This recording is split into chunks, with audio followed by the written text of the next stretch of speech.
asalaamaaleykum mbooloo mi ñoo ngi nuyu ñëpp si nekk turam ak santam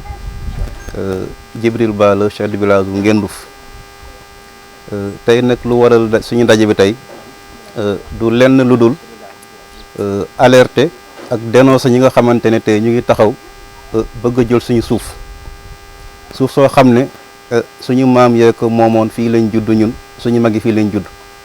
te defe naa ne suñu mag yi biñ fiy nekk boobu fii kenn soxlawu fi boobu àll la woon mu metti trop amul courant amul ndox amul dara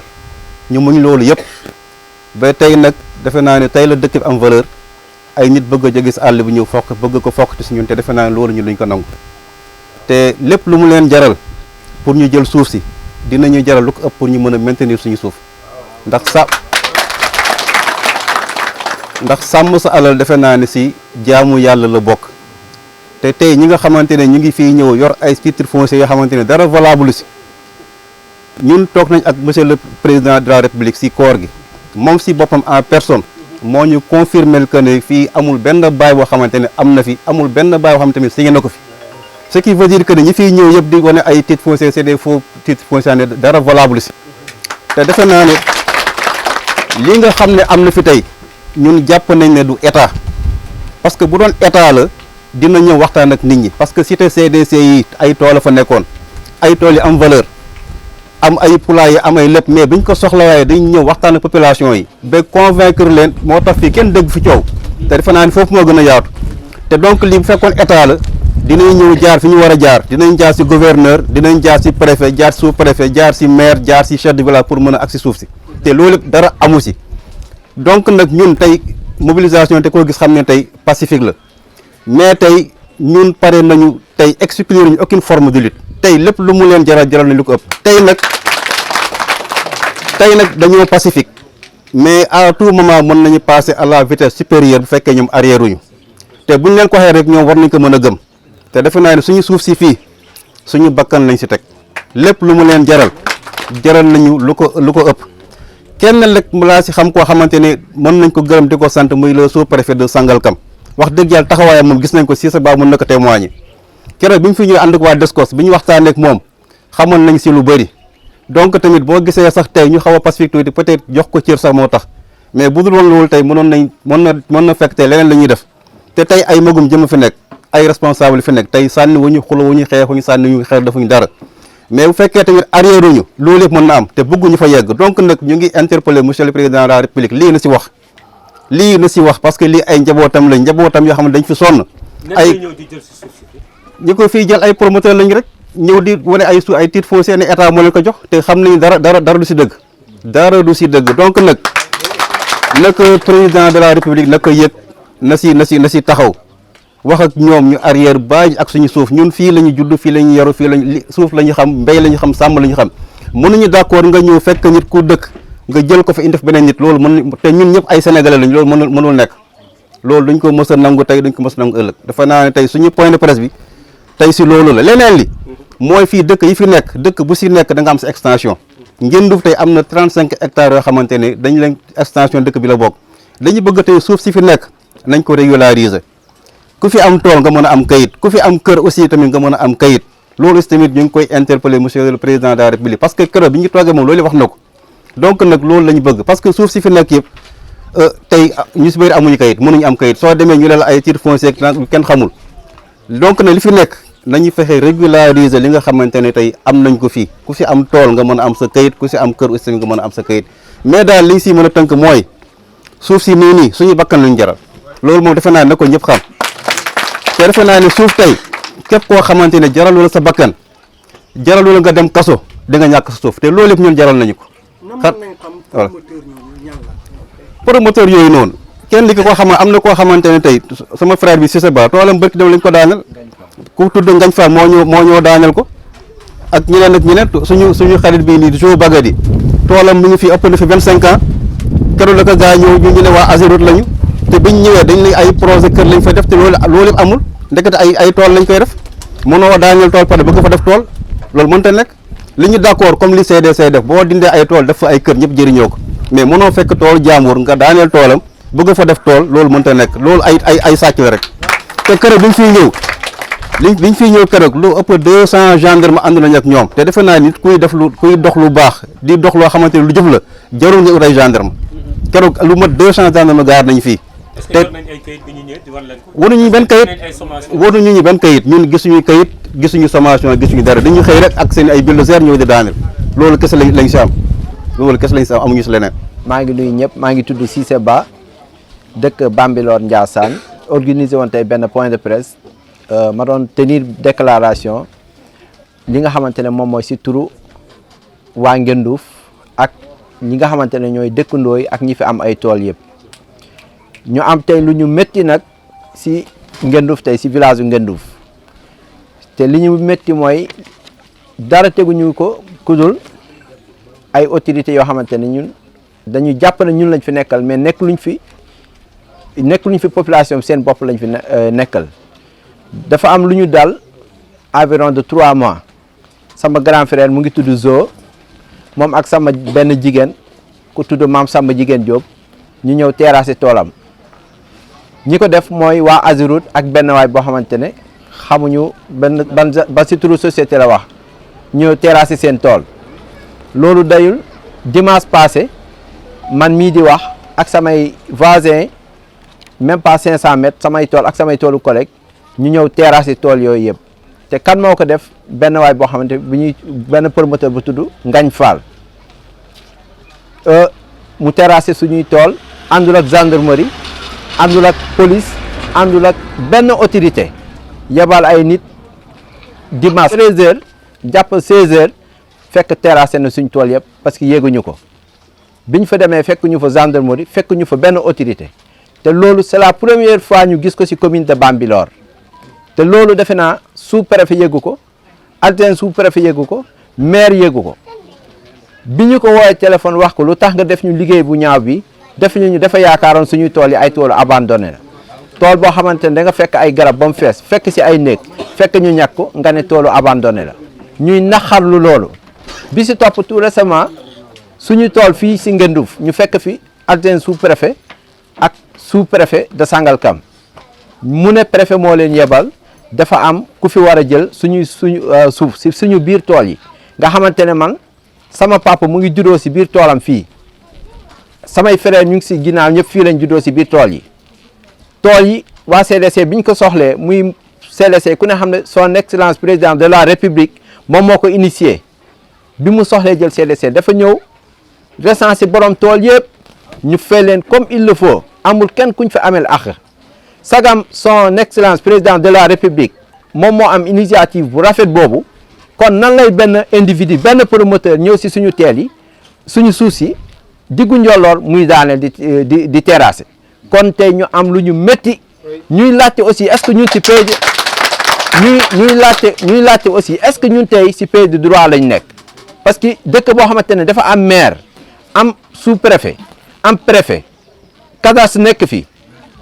maire yëgul li nga xamante ne tey moom moo xew tey ci commune de Bambilor dañuy dugg yor ay bulldozer terrasser suñ waxee lan la ñuy wax dem leen ci préfet de Rufisque moom moo ñu yebal est-ce que tu trouves ça normal est-ce que loolu ci pays de droit loolu am na préfet bu nekk Tëngéej nekk ci ay bureau am toog mu jot benn document boo xamante ne mu ngi cadastre domaine urbanisme mu yebal ay nit ñu ñëw ci ay toolu jàmbur diggu bëccëg ànd ñoo benn sécurité ñu ñëw di terrasser loolu sàcc la loolu banditisme foncier la ñuy wax ne nag le sous-préfet de Sangalkam dañ koy sant di ko gërëm parce que biñ ko fekkee fii dafa ñëw def ne préfet moo ko yebal mais bi mu ñëwee gis suñu réaction mu xam ne ñii tool yi dañ ko lotiser li fi desoon ci ay tool dañ ko lotiser lii dañ ko dëkk di ko béy daf ñu comprendre daal di dem mu ne dina rendre compte le préfet de Rufisque kon ñun kan la ñuy duut baaraam dañ waxante dëgg bu dee préfet promoteur yooyu dañ ko ne borom tool yi dañ leen di am nañ titre foncier mais dañuy indemniser borom tool yi lañ ko wax ak li ñu def bokkul dañu fi ñëw ñoom kese ànd ñoo benn sécurité ñëw di démolir suñuy tool ñuy wax ne ñoom nañu jàpp ne suñu tool yi balaa ñu koy terrasser di ko jëriñoo dinañu rey ci tool yi ñun ñëpp ñu soog ko jëriñoo. ñoom da ngeen jotoon ay kenn yëgulu leen dara ñoom daal dañoo xëy rek daal di ñëw def li ñuy def. dimanche passé dañoo xëy rek ku tudd Ngañ Fall promoteur la xamuñu lan la am fi xawma ñu ne 149 hectares ñi naan 100 hectares mu ñëw dugg suñuy tool terrassé te def même indi na fi ay bulldozer guddi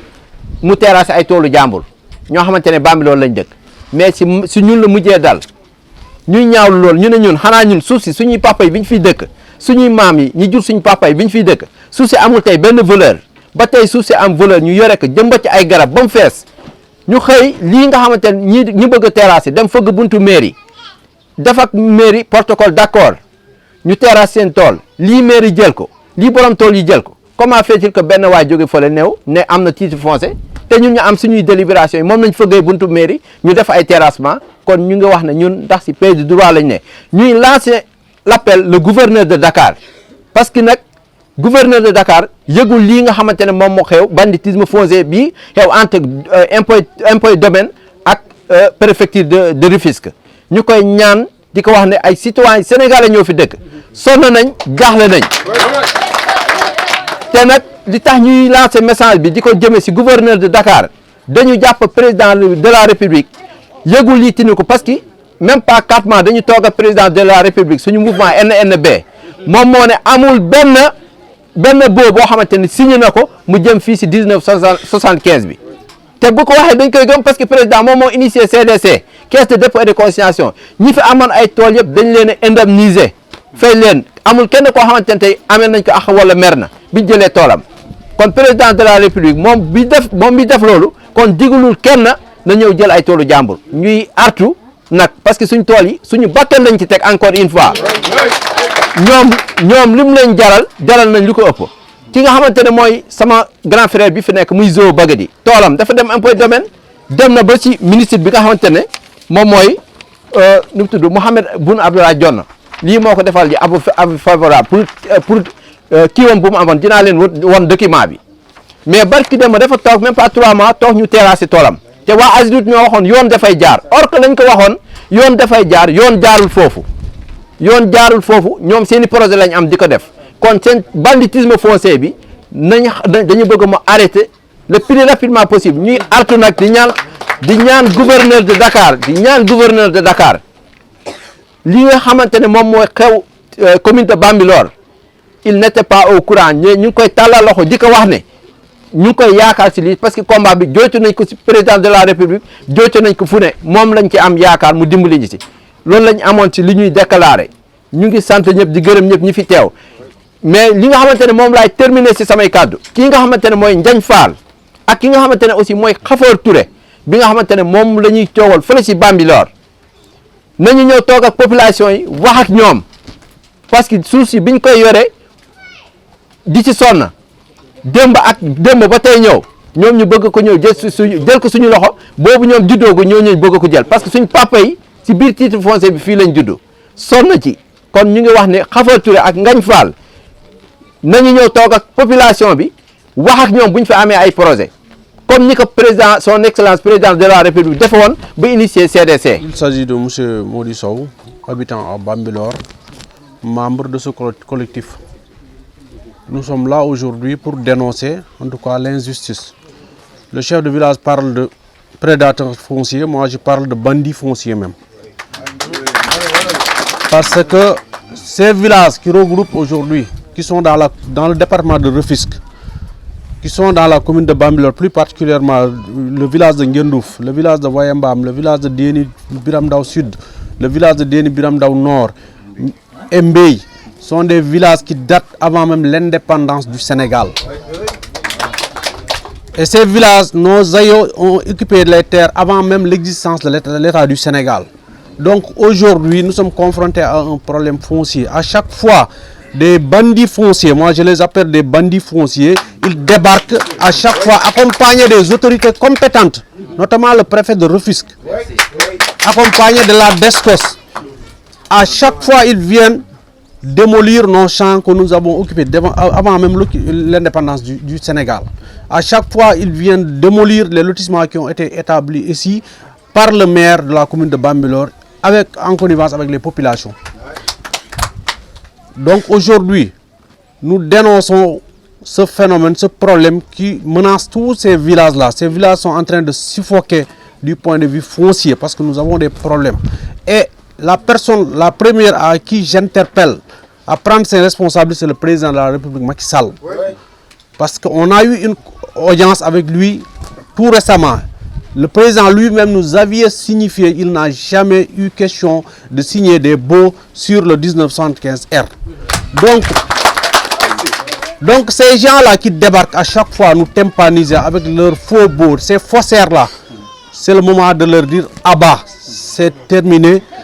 nous sommes prêts à y laisser nos vies s'il le faut, à ce que nos terres, nous les continuons à les garder. »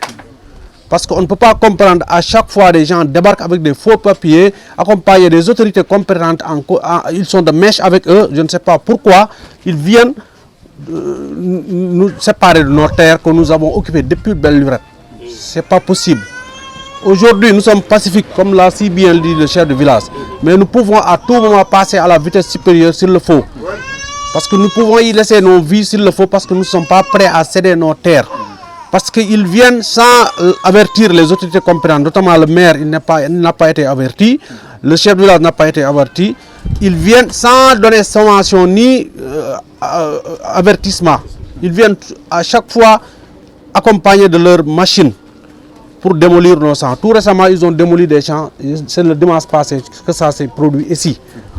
On ne sait pas demain encore qui va débarquer. Et j'interpelle les deux personnes déjà que nous connaissons, notamment la personne de Ndiagne Fall, qui viennent ici par dimanche vers 14 h, à ce que les gens sont en train de se reposer. Ils viennent ici avec ces machines. C'est le moment de lui dire stop, c'est fini ça. Parce que le village, tous les villages, je ne parle pas de Ngendouf seulement, tous les villages de la commune de Bambilor concernés par le 1975R sont prêts pour récupérer leurs terres. Ils ne vont plus accepter à ce que des gens, des bandits fonciers viennent à chaque fois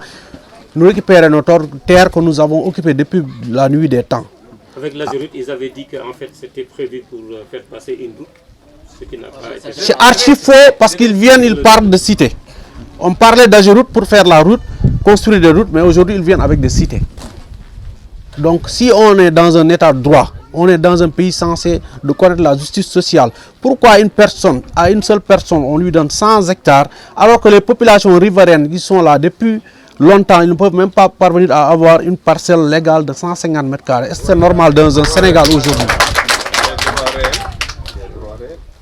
Ils viennent avec des... nous, le village, ils nous avaient promu, concernant le village de Ngendouf, ils avaient promu un droit réel de 35 hectares pour l'extension du village, mais jusqu'à présent, rien n'a été officialisé. Et dans ces mêmes 35 hectares viennent les gens, notamment Mbaye Fall, Ndiagne Fall, ils ont été octroyés par l'État du Sénégal des baux dans ces 35 hectares qui devraient faire l'objet de l'extension du village de Ngendouf. Comment est-ce possible normalement? Est-ce qu'on peut doubler les baux normalement dans un état de là où il y a la justice? C'est impossible. Donc ces gens-là sont rien d'autre que des faussaires, des bandits fonciers. En tout cas, nous sommes prêts et nous sommes sur pied ferme, déterminés à les déguerpir s'ils reviennent ici. Et nous alertons l'opinion nationale et internationale que les villages concernés par le 1975 n'accepteront plus jamais à ce que des gens viennent accompagner des autorités locales pour récupérer leur terre. C'est impossible. Ça fait presque 30 ans que je suis. Ça fait plus de 30 ans que je suis là. Depuis 2014 pour Ambaye. Vous vous appelez comment? Joseph Baguidi. Nous avons dit que nous projet bu am mana projet bi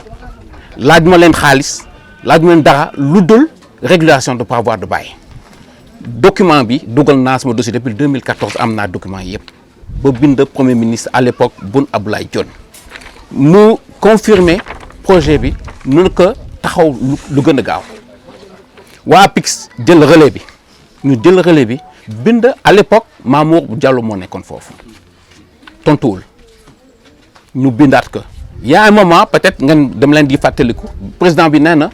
commission yi duñ ko yokk parce que c'est trop lent sama dossier ti yooyu la bokkoon sama partenaire ñëw nañu fi ça fait plus de 3 fois ba benn jour préfecture woo ma il faut ma jóge fii parce que am na ku ko moom je dis mais naka la mu nekk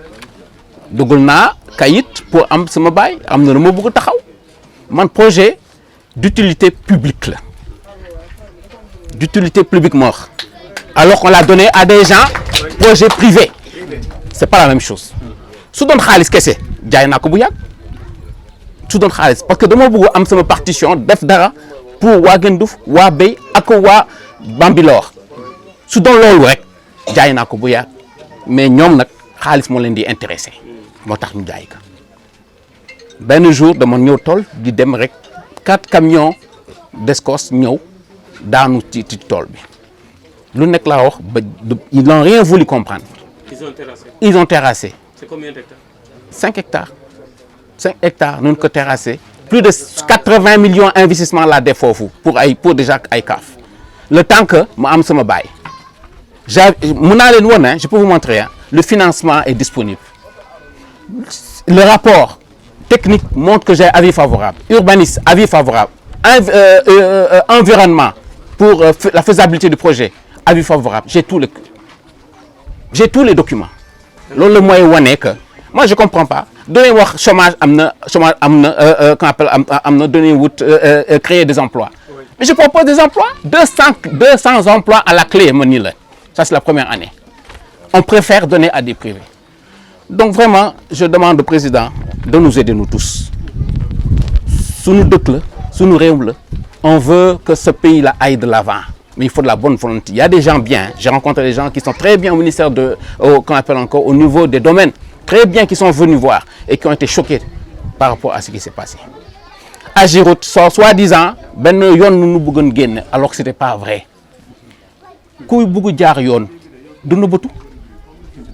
du ñëw ay cache-cache def ay cache-cache man nun def yëpp sama gannaaw nun ko def après ñu woo ma ñëwal jël sa impense ay 3 millions yooyu je t'assure loolu mais lan lay def ak 3 millions man bëgguma 3 millions. Est-ce qu'auparavant dañ la avertir? Y a aucun avertissement suñu ma avertiroon du ñu ñëw ak 4 camions suñu ma avertiroon on m'a pas averti. Jëkk-jëkk rek dal c'est comme ça s'est passé donc vraiment je demande nun ma delloo nun ma jël tooñu ma lii àq nun ma def voilà nun ma delloo rek c'est tout pour que ma mun taxaw projet boobu loolu rek laay laajte. am un cœur meurtri par rapport ak li dal ñii mais fi ñuy commencer mooy wax ne li xew ci commune Mbambilor pratiquement li waa ji doon wax ne feebar buy wàlle la mooy dëgg ñun ñëpp nous sommes contaminés dafa des nag ak kan nañu amal affaire tey ñii ak tey ak Khafor Touré la bu suba ak Ndiagne Fall la gannaaw suba Omar Sy gannaaw suba keneen ak keneen ñun nag responsabilité bi yëpp dañ koy delloo état du Sénégal ndax lan mooy wàllum suuf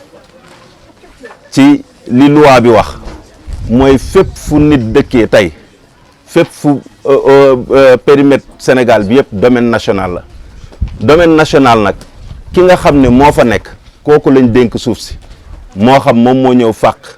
dëkk moo xam moo créé village moo xam dafay bay moo xam dafay sàmm ak lépp lu mu fay mënta def moom la état du Sénégal dénk suuf si ba keroog mu koy soxla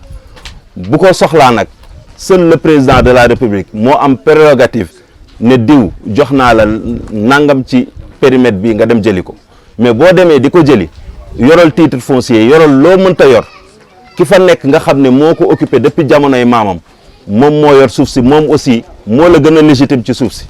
waaye nag boo ñëwee lépp lu mu fa teg muy pen man la muy dara dëgg la yoon dafa ne da nga koy ndàmpaay loolu nga jël soog a jël suuf si waaye nag problème bii dafa gën a sérieux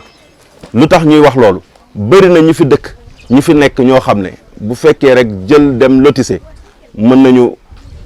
ute wax ak promoteur ñu ñëw lotissé ñu defal leen seen i kii bu fekkee wàllum projet comme ki fi toog léegi ku ci nekk am nga ci ay projet yoo xam ne da ngay jël sa kayit nga dem pour ñu régulariser la ñu bañ koo def léegi lu tax ñu bañ ko def te yow nga ñëw fii